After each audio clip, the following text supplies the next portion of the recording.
serving the Shenandoah Valley and Central Virginia.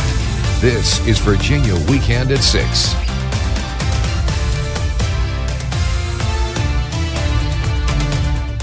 Good evening and thanks for joining us. I'm Mason Willett. Well, right now, Elkton residents are still experiencing an unplanned water outage caused by a mix of electrical and mechanical issues at the Elkwood well. Proudly covering the Northwest Arkansas community. This is KNWA News at 10. I'll be real with you. I don't know why some of these people were arrested. So I guess obstruction. All right. Tonight, we're getting another look at an incident that led to a longtime Springdale police officer handing in his resignation. Good evening. Thanks for joining us tonight at 10 o'clock. I'm Gabriella Phelan. Casey Smith has the night off. Today on Politics Unplugged, Arizona Secretary of State Adrian Fontes slammed President Trump's latest executive order that creates a national voter list. So what does one of his challengers think? We speak with him. New polling reveals Trump's handling of the economy hits a new low. And we look at the dumbest fight in Arizona's governor's race. The panel gives us their take now on Politics Unplugged. Good evening. I'm political editor Dennis Welch, and this is Politics Unplugged. And this is an election year, which means the Secretary of State is front and center in state politics. This year, Adrian Fontes is facing a challenge from the right as state lawmaker Alexander Colladin runs in the Republican primary. He joins us now to talk about this. Situation may be the worst tragic situation we've ever had in Shreveport. 8 children dead, killed in a Sunday morning mass shooting in Shreveport. Meanwhile, 2 women and a child also shot in the head, now fighting to survive. The suspect steals a car and makes a run across the river. It all ended with the suspect dead after gunfire in a Bossier City neighborhood. Live and on your side, this is KTBS 3 News Weekend. Good evening to you, Arklatex. Welcome to KTBS 3 News Weekend. I'm Madison Edwards. I'm Daniel Brown. Thank you for joining us. That tragedy in Shreveport's Cedar Grove neighborhood tops our news this evening. We've got team coverage tonight. Our Riley Curry standing by from the crime scene with the latest on what happened. Meanwhile, Jonathan McCall is standing by to tell us how the situation ended in Bossier Parish. And Brenda Teal will join us with reactions from neighbors in the Cedar Grove community. The incident already drawing international attention, and we've been working all day to keep you up to date with the latest information. Our team coverage begins in Cedar Grove. Riley Curry has been on the story. She joins us live from the house where the young victims were found on the 300 block near West 79th Street near Linwood Avenue. Riley, what can you tell us? Well, today is definitely a tragic day in Shreveport. KSLA News 12 starts now with breaking news. People that feel like there's no hope, people that feel like that the only hope that I can have is to take my life and take 8 or 9 others. An act of domestic violence leaves 8 children dead and 2 women fighting for their lives. I don't know what people think in the crevices of their mind to want to harm another human being, let alone that of children.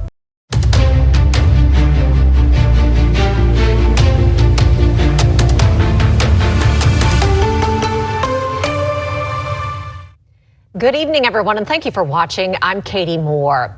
The day began with an unimaginable tragedy in Shreveport.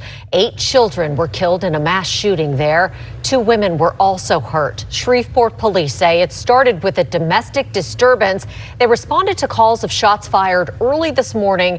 Officers say they discovered the bodies of 8 children, ranging from 1 to 14 in age, in 3 nearby homes. Police also say they shot and killed the shooter. The shooter's believed to be the father of some of the children, according to police. That was after a short chase involving a carjacking, and investigators believe the shooter again was related to some of those victims. From Fox 8, this is breaking news. A terrible morning in Shreveport, and we all mourn with the victims. Breaking news tonight. A nightmare in North Louisiana ends the life of 8 young children. And we are now just learning the names of the children who were killed, identified today by their mothers. They range in age from just 3 to 11 years old. All of the children are related. 7 are siblings, according to police who said their father killed them just before sunrise today. Police have identified the father as Shamir Elkins, and they say he was shot and killed by police. Tonight, we have full coverage of the mass shooting, from reaction to neighbors and a person who describes the young victims as active kids full of love. We begin with the latest from investigators. And now, your Weather Authority forecast first, brought to you by Todd Shore's McClarty Ford. Good evening, I'm meteorologist Blake Matthews here, and it certainly was a lovely day here across the Arklatex with lots of sunshine and temperatures very comfortable out there for this time of year, with highs only in the mid-70s. Temperatures have cooled down nicely this evening. We're down to 60 degrees here in Shreveport, Bossier, 57 up in Texarkana, mid-50s up in DeQueen, and even mid-50s all the way down towards the Natchitoches area. Taking a look here at the radar and satellite. Again, very nice weather across our region. The cold front that brought us the nice weather is located well off to our east and southeast at this time. And it looks like we're going to stay nice and clear as we head into the overnight hours and to start our Monday. We're starting off with temperatures in the upper 40s, warming it up into the mid-70s, but coming up in your full forecast, we've got more rain on the way. Stay tuned. Now, from your community, local news that matters. This is NBC6 News at 10. Heartbreaking news out of Shreveport today, where police say 8 children were killed in a mass shooting which started as a domestic dispute. Good evening and thanks for being with us. I'm Dan Jovic. And I'm Jackie Jovic. Late tonight, the Caddo Coroner's Office confirmed 7 siblings and a cousin were fatally shot, and we now know their identities. It is our top story tonight. According to the Caddo Coroner, Jayla Elkins, Shayla Elkins, Kayla Pugh, Layla Pugh, Barkadon Pugh, Soraya Snow, Kendarian Snow, and Braylon Snow are the children shot and killed just before 6 a.m. today. Coroner says the children ranged in age from 3 to 11. Now let's get out to NBC6's Taylor Smith, who has been following the story all day. Taylor, what's the latest?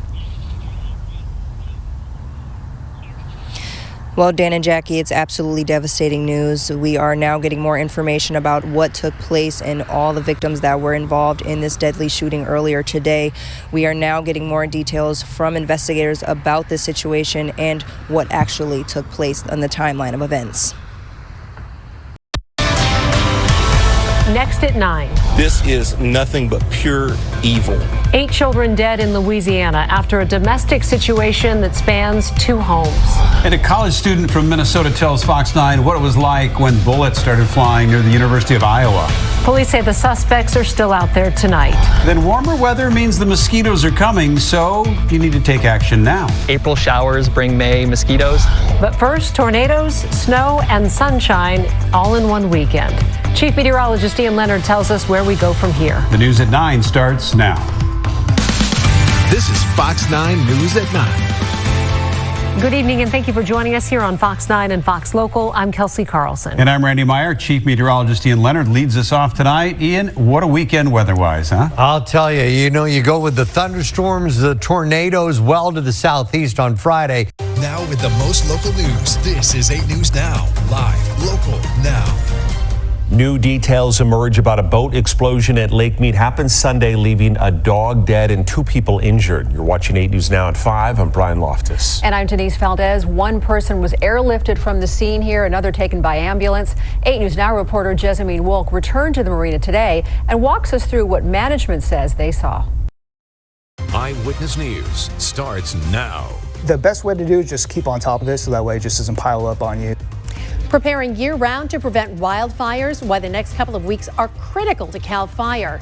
And Sanger police say he had just come from a school carnival, a teen found with a loaded gun and saved from the flames. How Porterville firefighters came to the rescue of a stranded puppy. A very warm start to the work week, but we have big changes on the way tomorrow. I'll be going over our next storm system and your pinpoint weather forecast coming up. CBS 47 Eyewitness News at 6 with Brian Dorman and Catherine Herr, and your pinpoint weather forecast with Chief Meteorologist Lauren Wallace. CBS 47 Eyewitness News. Firefighters in Fresno County have stopped the Toomey fire from progressing. It broke out Sunday afternoon and burned more than 1,600 acres west of Mendota near Interstate 5. It's now 85% contained. The cause of that fire is still under investigation. CBS 47's Hannah Gonzalez joins us now live in studio. She spoke with CAL FIRE about how they prepare year-round to prevent wildfires. Hannah. Catherine, even in the winter months, CAL FIRE and other agencies have crews removing vegetation and conducting prescribed burns. Your trusted source for local news. This is WKBN 27 First News at 11. Multiple people in Liberty now need to find somewhere else to live. Coming up at 10, one person is hurt after a semi-truck overturns, shutting down an entire side of a highway. Blazing fires surround an Amtrak train, stranding hundreds of passengers for 24 hours. We're going to hear from some of those on board tonight. No one really wants to figure out what life looks like without the water that we provide. One Texoma city makes a decision on a vital resource. Now, from Texoma's most watched news, KXII 12 News starts now. Good evening, everyone, and welcome to KXI 12 News at 10 o'clock. I'm Jeff Eliasoff. And I'm Caroline Fletcher. We're learning more about the arrests of a Sherman couple for child exploitation material charges last week. You're watching KXII 12 News with Jeff Eliasoff and Caroline Fletcher. Welcome back on this Monday night. Tracking warmer weather this week, plus a couple of storm chances. The news at 10 starts right now. Live from Rockford, you're watching WIFR News. One lawsuit claims TJ Maxx knew a former employee recorded customers trying on clothes. Local attorneys agree. A group of attorneys believe TJ Maxx should be held responsible in the case of a secret camera above the women's dressing room.